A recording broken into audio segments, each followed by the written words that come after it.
என்னடா பண்ணிட்டு இருக்கீங்க? ஸ்கூலுக்கு ஆகாம டான்ஸ் ஆடிட்டு இருக்கீங்க. என்ன ரிஹர்சல்? Stage performance. ஓகே. டேய், என்ன ஸ்கூலுக்கு கிளம்புறீங்களா இல்லையா? ட்ரெஸ் வந்து வியர் எதுவும் பண்ணாம இல்ல நைட் ட்ரெஸ்ல இருக்கீங்க? இல்ல இது பிஜேஸ். நாங்க இன்னைக்கு ஸ்கூல்ல பிஜே டே. பைஜாமா டேவா? ஆமா. எதுக்கு பைஜாமா டே? கிறிஸ்மஸ் இருக்குல்ல. ஓ, இன்னைக்கு தான் last day of the movie பாப்போம். ஆமா, I think hot chocolate எடுத்துக்கோங்க. இன்னைக்கு மூவி டேவா?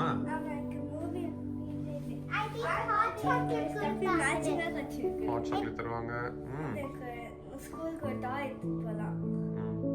ஸ்கூலுக்கு தான் போறீங்களா இல்லை எங்கடா போறீங்க? டெய்லி வந்து மூவி ஏதாவது ஒரு ஆக்டிவிட்டீஸ் ஜாலியாக என்ஜாய் பண்றீங்க. ஜாலி. என் டீச்சர் சொன்னாங்க நீங்க நாளைக்கு வந்து ஒண்ணுமே பண்ண வேணாம் கூலா உட்காந்துருக்கலாம். டெய்லி போய் கூட தான் உட்காந்துருக்கீங்க, விளையாடிட்டு இருக்கீங்க, மூவி பார்க்குறீங்க. Have fun. ஓகேடா.